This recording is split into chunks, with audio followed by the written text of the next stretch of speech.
Welcome in to the UDDA podcast. I am Dan Black. She is SportyJordy here on this special edition of the UDDA podcast on a Tuesday morning. I think it's both the earliest in the days of the week that we've done a podcast, and by far the earliest in the day that we've done one. But we are super excited heading into Super Bowl week, and we have a very, very, very special guest with us today, Cam Rogers of the Lock It In podcast on the Believe Podcast Network.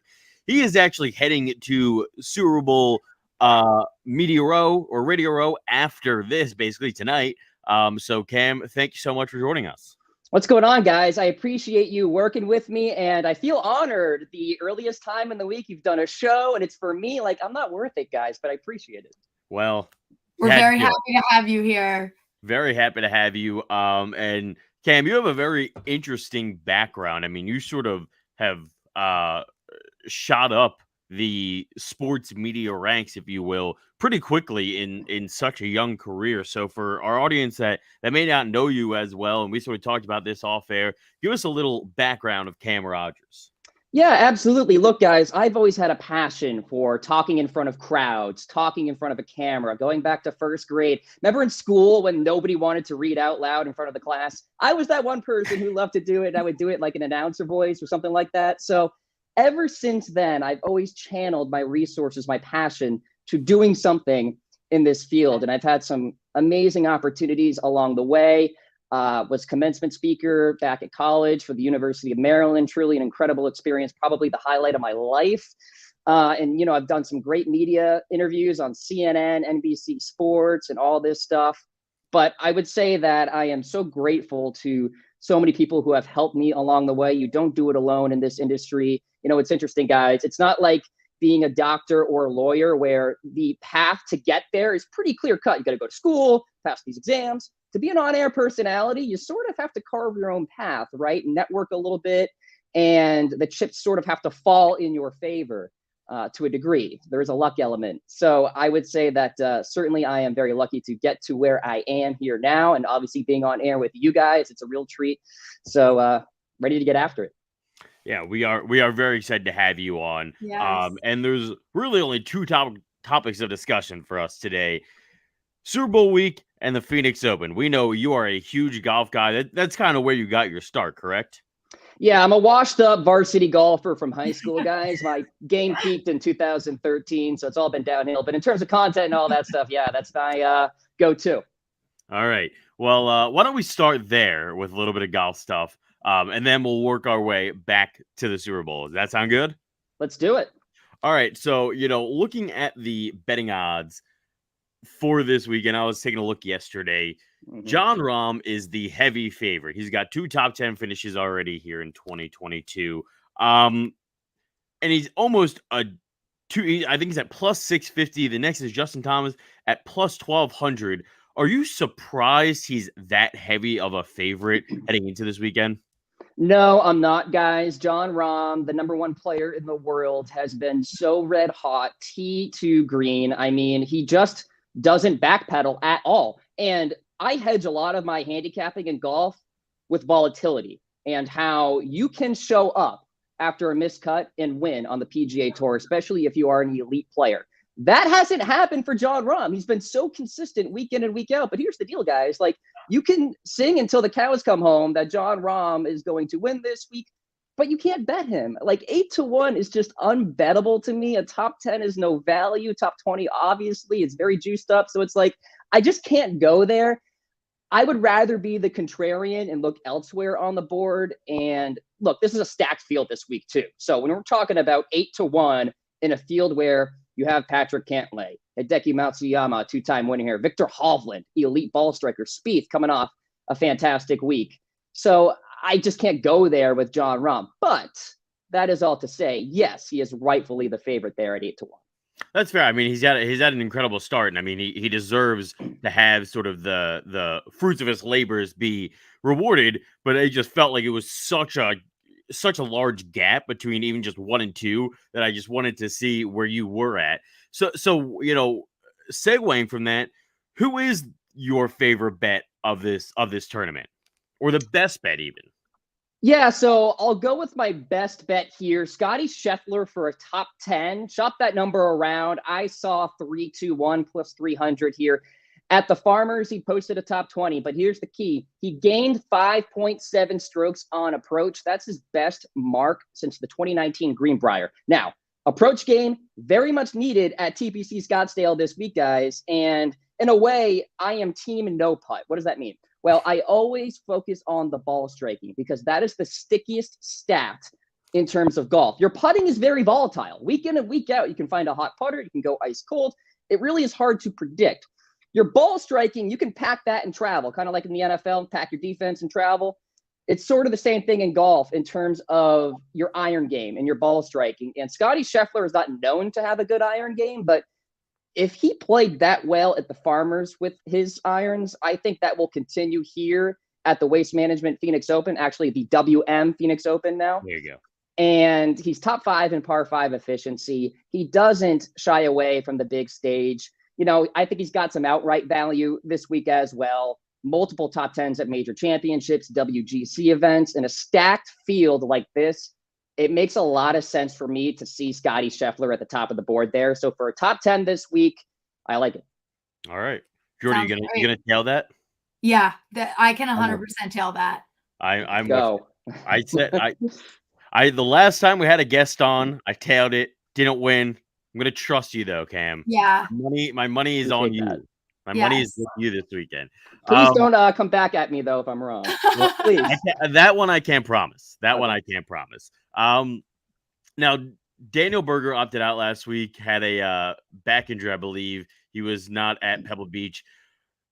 Are you expecting, from what you read, from your knowledge, you expecting him to be back this week? And if so, I've looked at some of his numbers. His odds are pretty decent. Nothing too special. But where are you in terms of wanting to bet him if he's available? Yeah, I would like these odds longer, honestly, than what they are, given what we're dealing with here with Daniel Berger. 22-1 right now. He's surrounded by Scottie, Xander Schauffele, Jordan Spieth. I would prefer those three over Daniel Berger this week, to be quite frank with you guys. Back injuries are very fickle. Right. And here's the deal about a golf swing. Us humans, we were not designed to swing a golf club, right? I mean, it's just so much stress on your back. That's why you've had so many back injuries with Tiger Woods and his violent swing throughout the years, right? So I would stress caution on Daniel Berger this week. Let's see how he performs here at the WM Phoenix Open and go from there. I would rather be late on Daniel Berger than early as far as this injury is concerned. And in a stacked field like this, you can look elsewhere, find better value, and feel better about your card than hedging your bets on somebody like Daniel Berger coming off an injury like a back injury. If it was like COVID, then I wouldn't be, concerned. Right. But the back makes me a little wary. That's fair. Yeah, that makes a lot of sense.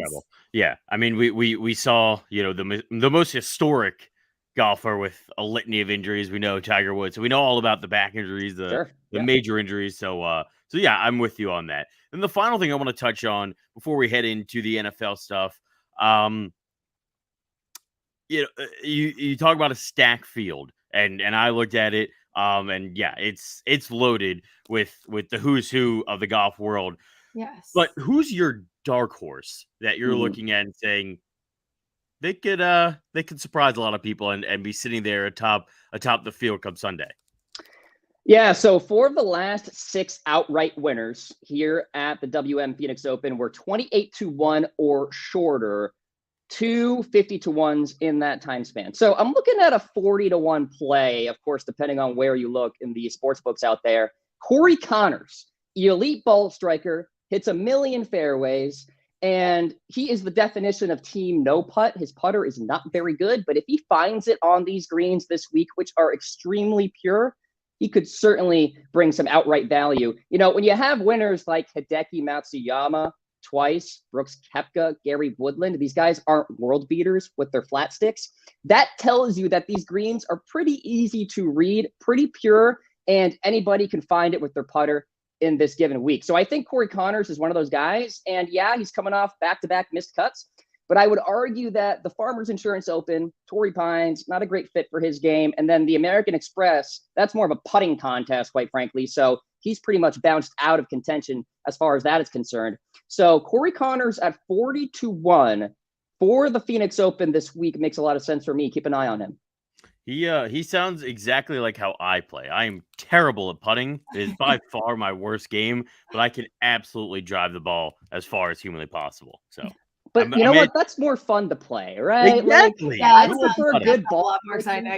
Yeah, so much more frustrating fun when you're like bleeding strokes, hitting it into the woods. It's just not fun. Yeah, I'm with you. That's all good stuff. And don't forget, for those tuning in, we have a great Phoenix Open Pick 6 contest on the UDDA app. If you haven't already downloaded it, make sure you do and join that contest. Phoenix Open this weekend. Have you ever been to the Phoenix Open? You know, it's funny, guys. I haven't, and I really want to go. I really do. It looks elite. Quite an atmosphere. I have some buddies going, I believe, this weekend. Well, that's exciting. Yeah, I've heard it's basically a giant frat party on a golf course. And I wasn't even involved in Greek life in college, and I still want to go. You know what I mean? Like it's golf, alcohol, and party. Like, what could be better? Right. There are a few things. And you're in California. Yeah. Can't drink all day, but start in the morning either, right? So, exactly. Right? Get out of the cold for a little bit. Totally. We love the energy. We love that.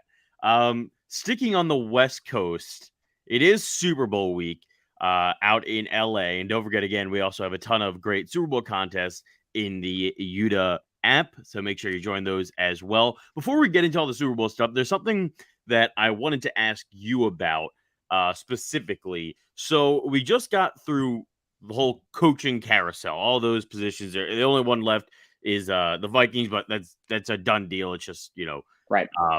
We know what's going on pen there. To paper. Right, pen to paper type situation. One more game has to be played. But there's one coach that, when we were looking over the odds of who was going to go where, there's one coach that for the past couple of years has always had their name up there, and once again, he's not a head coach. Eric Bieniemy.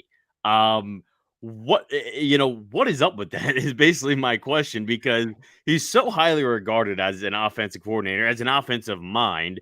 We thought that, especially this year, so many open positions, so many opportunities with great young quarterbacks. You look at Chicago with Justin Fields, down in Jacksonville with Trevor Lawrence, and so on and so forth. And he's still not a head coach. Like what do you think that's about? Yeah, it really is a curious case here. We're talking about, as you mentioned, a fantastic offensive mind on an elite offense for so many years in the Kansas City Chiefs. It makes you wonder a little bit, right? And I thought he would have been a great fit for the New Orleans Saints, to be quite frank with you. Dennis Allen, great defensive mind, but that Saints team needs an offensive identity. They need a quarterback. They need an offensive coordinator. And I thought Eric Bieniemy would have made a lot of sense down there in the Bayou, but lo and behold, not the case. Look, there are a lot of theories being thrown around out there. I don't have any solid information in terms of the why, but I will say that I think his time is coming as the Chiefs continue to play well. Look, his resume is not going to get worse. He has Patrick Mahomes at the quarterback position, right? I mean, he's totally fine. The trajectory is upward for sure. But maybe, it just wasn't the right fit. I mean, we haven't really heard from him, quite frankly, so we don't know what he is thinking. I randomly thought about Josh McDaniels, why it took him so long to finally get a head coaching position. Remember, he would interview so many times. We thought he was going to the Colts, went back to the Patriots. Totally get that because they're winning Super Bowls.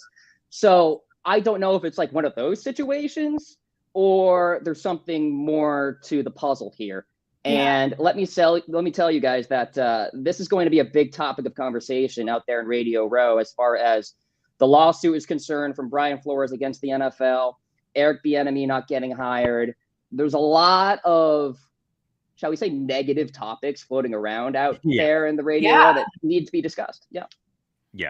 No, it was something that I thought about, and I think one of the shows I was watching yesterday also talking about it. It is puzzling that he just has yet to break through for one reason or another.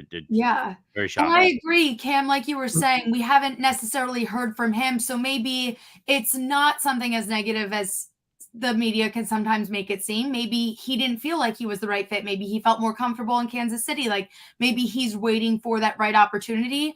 But it is concerning because I did feel the Saints would have been great. I also thought Chicago would have been really great because they also, I mean, they've had 6 quarterbacks in there that all haven't worked. Clearly, I don't think it's a quarterback issue. I think it was the offensive coordinator, the coaching there. So I think to get a brilliant offensive mind into that system, I think that would have been a really good fit, especially when you have a young quarterback in Justin Fields, who I think there is endless potential there. I think he's going to be great down the road. So it is interesting. And like you said, I think the trajectory is up for him. Like, I think he is going to be fine, but it is frustrating because he deserves that head coaching role. He deserves that. But again, maybe it is another situation because Josh McDaniels, I think that was him not wanting to leave New England because he had that one opportunity where like you thought it was a done deal and then he backed out last minute. And now obviously he's found the right fit for him, but maybe it is just that situation. Eric Bieniemy was like, I like what's happening here in Kansas City. I'm not leaving unless it's the perfect situation. Or it's the flip side where for some reason he keeps getting snubbed and we just don't know why, but I'm hoping soon. And I say this every season, hopefully next season he gets his opportunity. Well, I'll say this. Chiefs fans aren't saying that because they are celebrating that he is staying there in Kansas City, right? Definitely. I know I've seen a lot of 49ers fans. They're heartbroken that their coaches or their offensive coordinators in Miami now. They're like wishing him all the best. Like I've seen nothing but love, but on their end, like selfishly upset. And I feel like that would definitely be the case in Kansas City as well. Absolutely. Yeah. But there's still plenty more to go on the Eric Bieniemy situation. And I'm thinking about one other possible new destination for a recently retired guy in Tom Brady. It's already speculating that he may not be done. He wasted no time. What the last? I mean, he retired 72 hours ago, it seemed, just last week, and now he seems to already be back.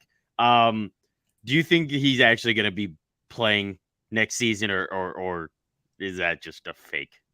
This is a PSA to Giselle. Reel him in, please. What is he doing right now? First, Adam Schefter reports it, right? And everybody knows it's true because Schefter reported it. Right. He's never been wrong. Let's be frank here. And then Tom Brady wants his moment to announce it himself. Doesn't mention the Patriots, which I really didn't care about, but interesting. Yeah. And now we're hearing rumblings of never say never. It's just Tom, do you want to be part of the conversation even though you're not playing in the Super Bowl? Is that what it is? Maybe it might be. Honestly, yeah. He may just be so used to being talked about in the Super Bowl that he can't not be talked about. He doesn't know what to do with himself now. Know what to do with himself. I agree with you, Cam. I don't see how he could come back next season, but at the same time, he's a crazy human being. So I never doubt Tom Brady. No, look, I think he's going through the stages of grief right now. And I think on one hand, he's all right, my kids are at this prime age. I want to spend more time with them. A couple years ago, he was I'll retire when I suck. I think he's realizing that it's going to take much longer to get to that than I think we all initially thought.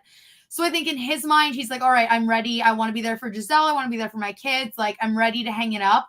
But on one hand, I think that competitor in him is never going to go away. And I think in the back of his mind, he's never going to be ready to let go. He loves this game. So I think it's just that inner battle of I'm not ready, but I know this is what's right for me. And I think that's why we're kind of in this, no, I'm going to delay my retirement statement. And no, I'm going to put it back out there that maybe I'm not done for forever, just in case. So I think this is just him working through his emotions, but he's definitely taken us for a ride, which I fully expected, but it's already exhausting and it's been a week. Yeah, it's interesting, guys. I grew up in New England, so I chose not to be a Patriots fan because, I'm a contrarian. Makes 0 sense. I bypassed 6 Super Bowls, right? I get it. I know it's crazy. Ravens fan. What team did you pick? Baltimore. So that's not too bad. No. Okay. That's not. I got my. It could have been a lot worse. Yeah, exactly. It could have been the Jets, which would have been no sense. But to go back to your original point, as far as him potentially playing next year, I actually think there is a shot because I'm just thinking about the Brett Favre thing, and to Tom Brady's credit, his play is not deteriorating. It's getting better. So it's he's so healthy. He's so just regimented in what he needs to do to stay healthy. It really just comes down to family and what the conversations at the dinner table are right now. If it's Tom, go have at it, and like there's no like underlying please stay, then I think he'll go out and play again. I mean, he's got the talent. Obviously, he's got the productivity still, the competitive flair. Who says no? I don't know. But yeah, you're right. It is exhausting. Yeah. No, I mean, my guess is Giselle has been pushing this envelope for years. I want to say at least the last 3 or 4 years publicly. Yes. So my guess is at the dinner table, she is very much against him playing again, Cam. Yeah. But you know, I sort of to your point, Jordy. He's just so the thing that usually gets people to retire is they just don't want to like go to practice. They don't want to go watch film. They don't want to do all the other. They want to still play, and they mostly like a guy like T.O. is almost 50. And I'm sure if you put pads on him today, he could still. Didn't he say this year he could still beat a lot of guys? Yeah. Right. It's do you want to do all the other stuff? And the thing is Tom is a psychopath and loves doing that stuff. Yes. Right. He loves doing all the boring work that no one else likes to do. And I think that's the only other thing is like, how does he live his life without that regiment, without looking at film and doing all that stuff? So I think that's the only thing that could bring him back. I think it also comes down to what he wants to do after he plays. Like, what are his goals? I mean, he could sip martinis the rest of his life and be fine, obviously. But does he want to go into TV? I can't see him going the broadcasting route. I can't either. Yeah. Like, that just doesn't seem like something. I feel like an appearance here and there, but like I can't see him pulling a Romo where like he makes that his full-time thing. Yeah. Right. I agree. Yeah. No, I mean, he's got plenty of businesses now. So, you know, that I'm sure will take up his time. And then, you know, we'll see. It's still too early to decide what Tom Brady will be doing. I feel like he's the beast that will never die. And I feel like we made it to this point where it's like, all right, we think we're out of the Tom Brady era. And then he's just going to be like, it'll probably happen like a week before preseason 2. He's going to be like, you know what? Nope, I'm back. Like, I can't do this. But yeah, no, I feel like it's over, but in the back of my mind, it's like, it's like 28-3. It's never over. Like, never over. It's like that Katy Perry song. Never really over. Literally. Exactly. Even when he's like 80. Still a chance. Yeah, it'll still be in the back of our minds. Like, will Tom Brady come back? Yeah, exactly. People are talking. Exactly. So speaking of Tom Brady, he's played in this game a ton of times, not been in this year. Super Bowl over in LA. You're going there for the Euro tonight, and a ton to bet on this weekend. The first thing I want to start out with is what is, you know, I'm in on the Rams. But I like the Bengals at 4.5. I think the line's still at 4.5. It might have moved to 4. I don't remember. But that's my bet because I think that this can be a shootout and this will be comes down to a field goal type of situation. In my opinion. But what is your favorite bet of this weekend? Just looking through all the different options. Yeah, so the line has moved to 4, which really isn't much of a difference. 4.5, 4. It's sort of no man's land there. Right, it doesn't matter. Here's what I'm really handicapping this week, guys. I think that both offenses are going to get off to slow starts. We saw some nerves from Matt Stafford a week ago in the NFC Championship game. We're probably going to see some nerves from Joe Burrow in the Super Bowl as well. So first half under 23 and a half points, I think is a solid bet. That's my first click, if you will, my best bet here for Super Bowl 56. This season, the Rams have averaged 13.3 first half points per game, while the Bengals have averaged 12.6. So it's really close around that line. And then you just factor in the Super Bowl, the pomp and circumstance, if you will, the bright lights. I think both offenses will get off to slow starts, and that means a first half under. And I'm looking at the under for a total too. Right now it's at 48.5. I think that ticks up as more casual bettors bet the over. So if you're planning on betting the under, wait for this number to tick up to maybe 50, which was the opening number, and go ahead and bet from there. So, you know, at least in the early going, I'm not seeing a shootout. I could see that happening. And it's funny that you say that because one of my favorite bets that I've seen, and I actually took this very early where it was in positive odds, which was incredible. But the Bengals have been a second half team for the second half of this season, ironically. But I saw Bengals plus 135 over 10 for over 10 and a half in the second half. And I love that because I could easily see them getting either a couple field goals and a touchdown, 2 touchdowns in the second half. But I do agree that I think it could be a slow start, even though Joe Burrow from his end is very calm, cool, collected in the big moments. This is quite literally the biggest moment. So I wouldn't be surprised if it takes them a little bit to get adjusted. And then same thing for Matthew Stafford. Like you said, he had a slow start last week. I could fully see that again this week. So I'm agreeing with you. I'm tailing you. Slow second. There's too much tailing of Cam Rodgers happening. Slow first half, but it picks up in the second. I do like that plus money play though. Yeah. Isn't that nice? Yeah. I'm pretty sure I told my friends and I texted my friends and I was like, take this. And I'm pretty sure when they went to do it, the odds already shifted and they weren't as good. But if you can finesse it back, if you catch it in that moment, I think I got lucky and caught it way too early. But over 10 and a half Bengals second half. I thought that was incredible.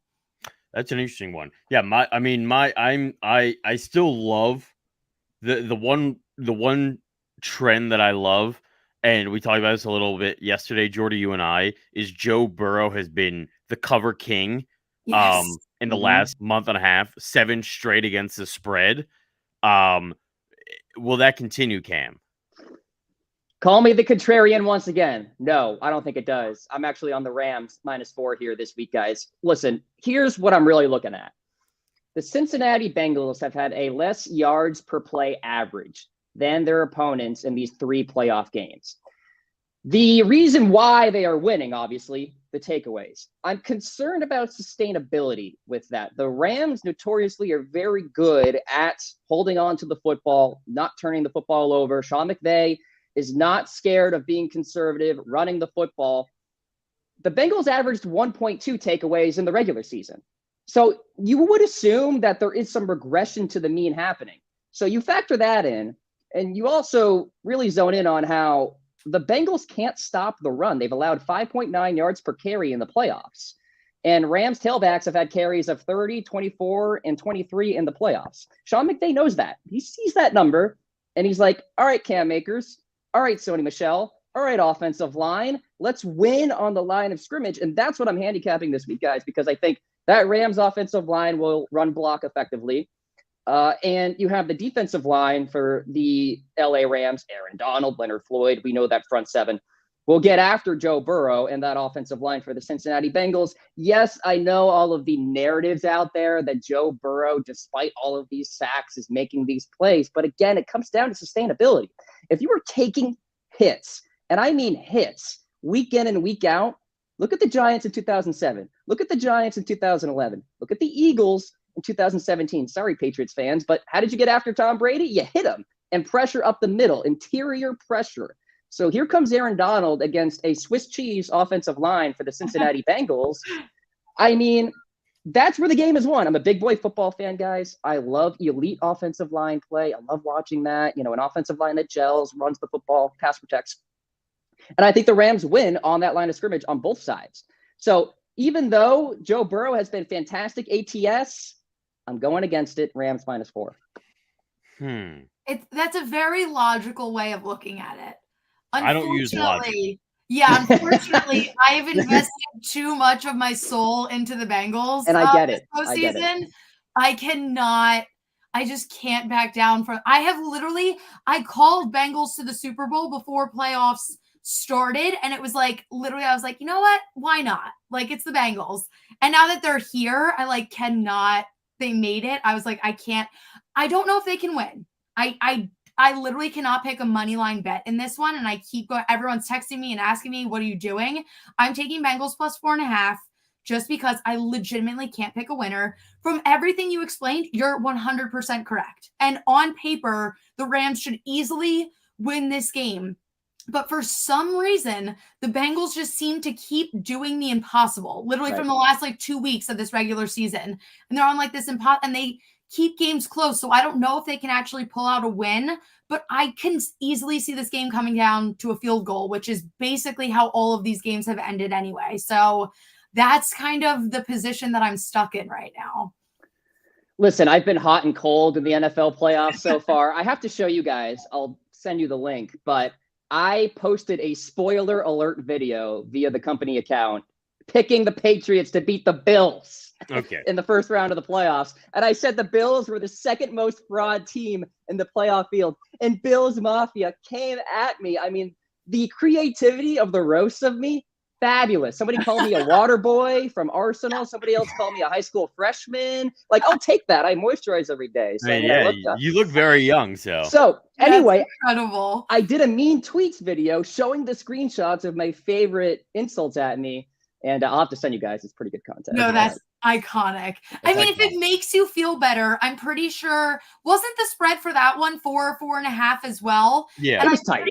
I'm pretty sure I was like saying everything. I was like, Patriots plus 4.5 is a lock. This game is going to be like come down to the very end. Like I expected this to be like a shootout, and I thought Bills were gonna get the better of them, but I thought that game was gonna be so close. So if that makes you feel better, because I was not expecting that Bills blowout. Right. Yeah, I'm with you. I think I followed you, Jordy, and yeah, that did not work. Oh, I preached it all week. I was like, this game is going to be so close. And I was sitting there and I was like, oh my God. Yeah, much of the industry was like, don't even play the fourth.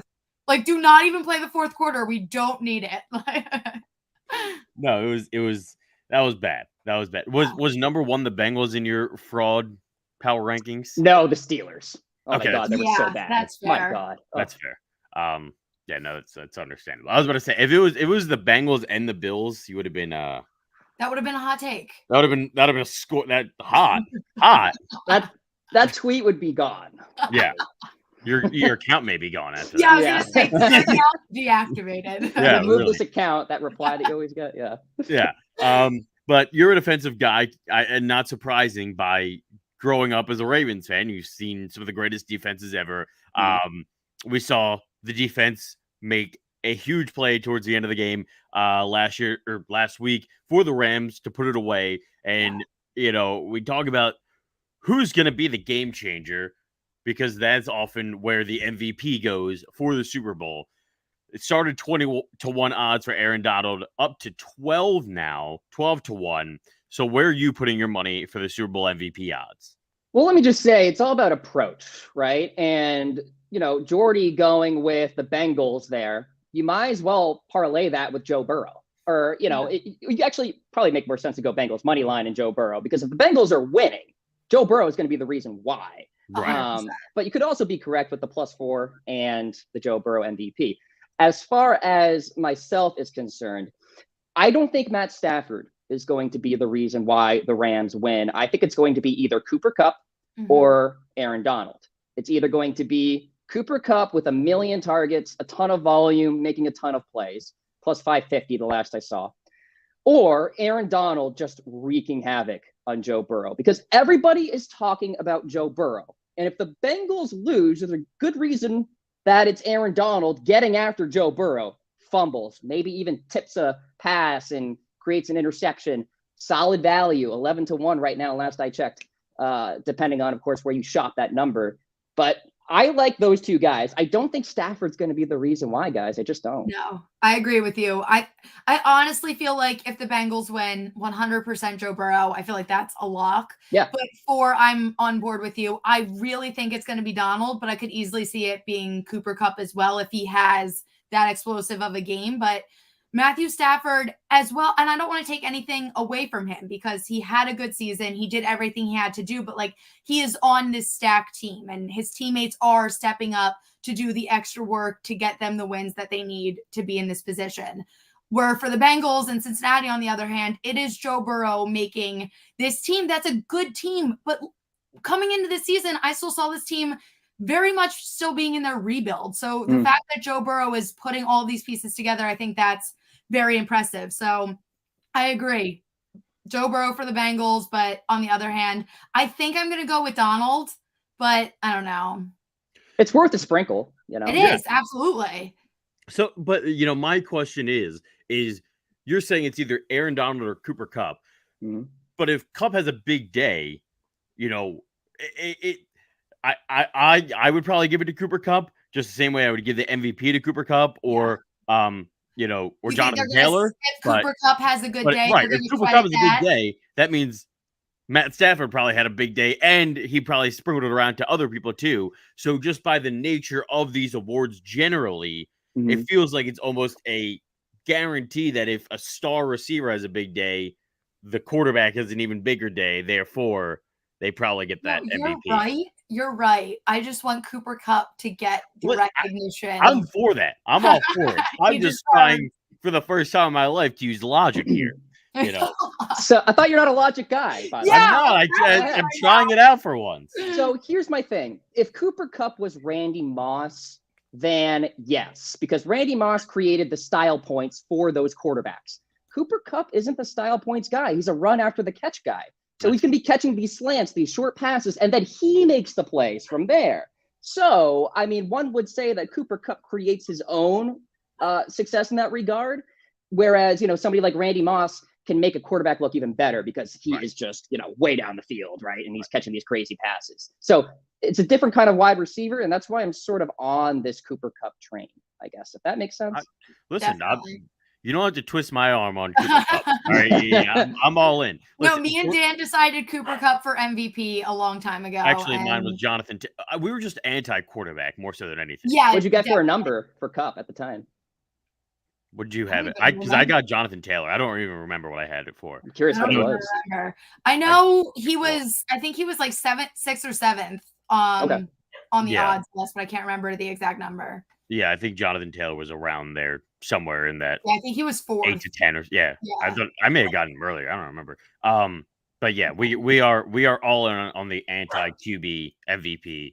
And I'm anti QB MVP for like the foreseeable future until someone throws for like 100 touchdowns in a season or something just like fair enough, Madden-esque. Because like at this point, it's just getting ridiculous. You're gonna die on that hill. I respect it. Always, I have to. So before we let you go, 2 more questions. Prop bets are king. In the Super Bowl, it's such an important part of the betting circumstances in football in general.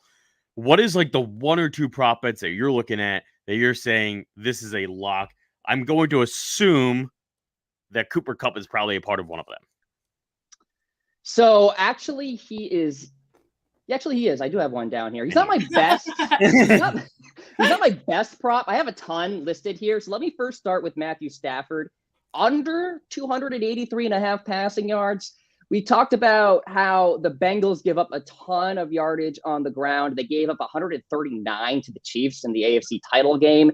They've allowed an average of 127.3 rushing yards over the past 3 weeks.